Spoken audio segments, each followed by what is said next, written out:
Aluru Mahabodhi charitable trust ವತಿಯಿಂದ ಸಂವಿಧಾನ ಶಿಲ್ಪಿ ಡಾಕ್ಟರ್ ಬಿಆರ್ ಅಂಬೇಡ್ಕರ್ ಅವರ 69ನೇ ಮಹಾಪರಿನಿರ್ವಾಣ ದಿನವನ್ನು ಅರ್ಥಪೂರ್ಣವಾಗಿ ಆಚರಿಸಲಾಯಿತು.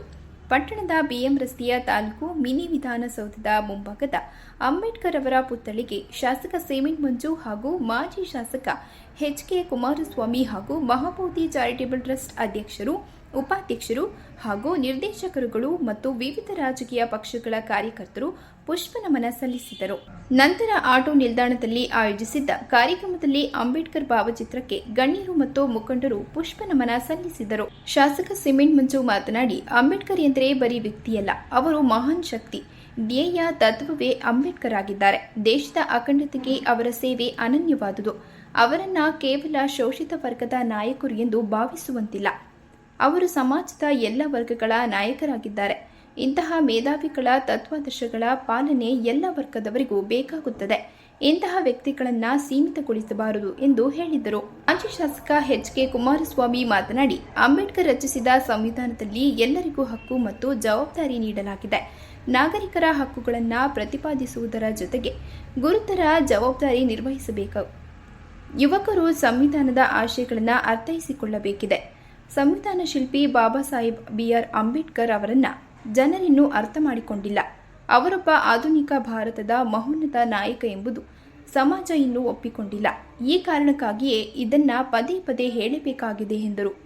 ಇಲ್ಲಿ ಗೊಲ್ಲರತಿಮ್ಮನಹಳ್ಳಿ ಗ್ರಾಮದ ರೈತ ರಾಜಗೌಡರನ್ನ ಗೌರವಿಸಿ ಸನ್ಮಾನಿಸಲಾಯಿತು. ಸುಮಾರು 50 ಜನರಿಂದ ಉಚಿತ ರಕ್ತದಾನ ಮಾಡಲಾಯಿತು. ಕಾರ್ಯಕ್ರಮದಲ್ಲಿ ಮಹಾಬೋಧಿ ಚಾರಿಟೇಬಲ್ ಟ್ರಸ್ಟ್ನ ಅಧ್ಯಕ್ಷ ಶಿವಾನಂದ, ಉಪಾಧ್ಯಕ್ಷ ಶಿವಣ್ಣ, ಗೌರವ ಅಧ್ಯಕ್ಷ ನಿರ್ವಣಯ್ಯ, ಕಾರ್ಯದರ್ಶಿ ಎಂಇ ಮಂಜುನಾಥ, ನಿರ್ದೇಶಕರುಗಳಾದ ದೇವರಾಜು, ಬಸವರಾಜು, ರವಿ ಕಾರಜವಳ್ಳಿ, ರವಿ ನೀಲುವಾಗಿಲು, ಚನ್ನವೀರಯ್ಯ, ದಲಿತ ಹಿರಿಯ ಮುಖಂಡರಾದ ಅಜ್ಜನಹಳ್ಳಿ ರಂಗಯ್ಯ, ಗೇಕರವಳ್ಳಿ ಬಸವರಾಜು, ಪುಟ್ಟರಾಜು, ಬೈರಾಪುರ, ಚಿಕ್ಕಯ್ಯ, ಮಂಜು, ಆಟೋ ಚಾಲಕರ ಸಂಘದ ಅಧ್ಯಕ್ಷ ಬೈರೇಶ್, ಹುಣಸವಳ್ಳಿ ಗ್ರಾಮ ಪಂಚಾಯಿತಿ ಸದಸ್ಯರಾದ ಹರೀಶ್, ಚಾಲಕ ಜಯಪ್ರಕಾಶ್, ಬಿಜೆಪಿ ಅಧ್ಯಕ್ಷೆ ಉಮಾ ರವಿಪ್ರಕಾಶ್, ಪ್ರಧಾನ ಕಾರ್ಯದರ್ಶಿ ಆಪನ ಕೃಷ್ಣಮೂರ್ತಿ, ಹಿರಿಯ ಮುಖಂಡ ರಮೇಶ್, ಮಾವನೂರು ಮೋಹನ್, ಜೆಸಿಪಿ ಲೋಕೇಶ್, ನಿವೃತ್ತ ಶಿಕ್ಷಕರಾದ ಹರೀಂದ್ರ ಸೇರಿದಂತೆ ಮುಂತಾದವರು ಹಾಜರಿದ್ದರು. ಹಿರಿಯರು, ನನ್ನೆಲ್ಲ ಅಣ್ಣ ತಮ್ಮಂದಿರು ಎಲ್ಲರೂ ಕೂಡ ಹಾಜರಿರ್ತಕ್ಕಂಥ ಈ ಸಂದರ್ಭದಲ್ಲಿ ಈ ದಿನ ಇಂಥ ದಿನಗಳಲ್ಲಿ ಬಾಬಾ ಸಾಹೇಬ್ ಅಂಬೇಡ್ಕರ್ ಅವರನ್ನ ನೆನಪು ಮಾಡಿಕೊಳ್ಳುವಂಥ ಸಮಯ ಬಂದಿದೆ. ಅವರು 76 ವರ್ಷಗಳ ಸಂದಿವೆ ಪರಿನಿರ್ವಾಣ ಆಗಿ. ಆದರೂ ನಾವಿನ್ನೂ ಕೂಡ ಅಸಮಾನತೆಯ ಅಲೆಯಲ್ಲಿ ಇನ್ನೂ ಕೂಡ ದೇಶ ತೇಲ್ತಾ ಇದೆ. ಇದಕ್ಕೆ ಯಾವಾಗ ಅಂತ್ಯ ಅನ್ನೋದು ಇನ್ನೂ ಕೂಡ ನಮ್ಗೆ ಯಾರಿಗೂ ಅರ್ಥವೇ ಆಗ್ತಾ ಇಲ್ಲ. ಈ ದೇಶದ ಜನರಿಗೆ ಸಮಾನತೆ ಬೇಕೋ ಬೇಡೋ ಎಂಬತಕ್ಕಂಥ ಸಂಶಯ ಎದ್ದಿದೆ. ಇಲ್ಲಿಂದ ಹಿಡಿದು ಉತ್ತರ ಭಾಗದವರೆಗೂ ಇನ್ನೂ ಕೂಡ ಅಸ್ಪೃಶ್ಯತೆ ಜೀವಂತವಾಗಿದೆ. ದೌರ್ಜನ್ಯಗಳು ನಡೀತಾ ಇದೆ. ಆ ಸರ್ಕಾರ ಇದ್ದಾಗ, ಈ ಸರ್ಕಾರ ಇದ್ದಾಗ, ಆ ಅಧಿಕಾರಿ, ಈ ಅಧಿಕಾರಿ, ಶಾಸಕ ಅಂತ ಪ್ರಶ್ನೆ ಅಲ್ಲ. ಆದರೆ ಯಾವಾಗ ನಾವು ಪರಿಪೂರ್ಣರಾಗ್ತೀವಿ ಅಂತಕ್ಕಂಥದ್ದು ಭಾಳ ಚಿಂತನೆ ಆಗಿದೆ. ನಾವೆಲ್ಲ ಹೆಮ್ಮೆ ಪಡಬೇಕು. ಇಂಥ ಒಬ್ಬ ಮಹಾನ್ ವ್ಯಕ್ತಿ ಅಷ್ಟೊಂದು ಕಷ್ಟ ಸಂಕೋಲಗಳ ನಡುವೆ ಅವರು ನಮ್ಮ ಥರ ಎಲ್ಲ ಸವಲತ್ತುಗಳನ್ನು ಬಳಸಿಕೊಂಡು ಅವ್ರ ಮೇಲೆ ಬರಲಿಲ್ಲ. ತುಂಬ ಕಷ್ಟದಿಂದನೇ ಮೇಲೆ ಬಂದಿತ್ತು.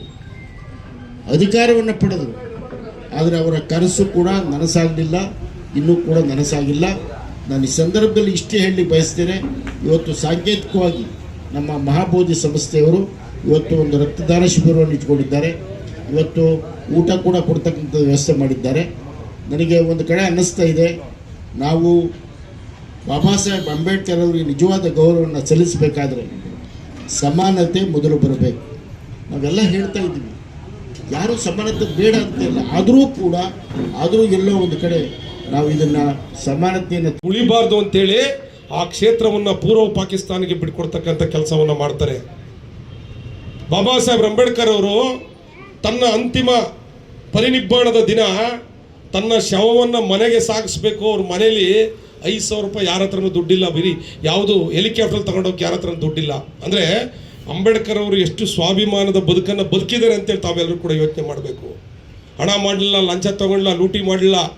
ತನ್ನ ಜೀವದ ಕೊನೆ ಉಸಿರಿನ ತನಕ ಈ ದೇಶದ ಕಟ್ಟ ಕಡೆಯ ವ್ಯಕ್ತಿ ಕೂಡ ಈ ಸಮಾಜದ ಒಳಿತಿಗೋಸ್ಕರ ಮಾಡಬೇಕು ಅಂತಕ್ಕಂಥ ಉದ್ದೇಶದಿಂದ ಈ ದೇಶದ ಕಟ್ಟ ಕಡೆಯ ವ್ಯಕ್ತಿಗೂ ನ್ಯಾಯ ಕೊಡಿಸ್ತಕ್ಕಂಥ ಕೆಲಸವನ್ನು ಮಾಡಿದರು. ನಿಜವಾಗ್ಲೂ ಒಂದು ಕಡೆ ಬೇಜಾರಾಗುತ್ತೆ.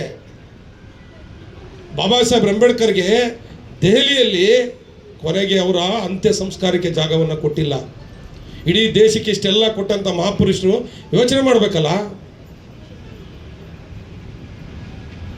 ಇವತ್ತು ನಿಜವಾಗ್ಲೂ ಕೂಡ ನೋವಿನ ವಿಚಾರ. ಅವರು ಇವತ್ತಿಲ್ಲದೆ ಇರ್ಬೋದು, ಅವ್ರು ಹಾಕ್ಕೊಟ್ಟಿರ್ತಕ್ಕಂಥ ಮಾರ್ಗದರ್ಶನ ನಾವೆಲ್ಲರೂ ಕೂಡ ನಡೆಯೋಣ. ಅವ್ರು ಕೊಟ್ಟಿರ್ತಕ್ಕಂಥ ಸಂವಿಧಾನದ ಅಡಿಯಲ್ಲಿ ನಮಗೆ ಸಿಗಬೇಕಾದ ಸಂಪೂರ್ಣ ಹಕ್ಕುಗಳನ್ನ ನಾವೆಲ್ಲರೂ ಕೂಡ ಪುಡಿಯೋಣ ಅಂತೇಳಿ ಸಂದರ್ಭದಲ್ಲಿ ಹೇಳ್ತಾ, ಇಂಥ ಒಂದು ಉತ್ತಮವಾದ ಸಂವಿಧಾನವನ್ನು ಕೊಟ್ಟಿರ್ತಕ್ಕಂಥ ಮಹಾಪುರುಷರನ್ನು ನಾವೆಲ್ಲರೂ ಕೂಡ ನೆಲೆಸ್ಕೊಂಡು ಅವ್ರ ಬಗ್ಗೆ ಚರಿತ್ರೆಯನ್ನು ಅಧ್ಯಯನ ಮಾಡ್ತಕ್ಕಂಥ ಕೆಲಸವನ್ನು ಮಾಡಬೇಕು.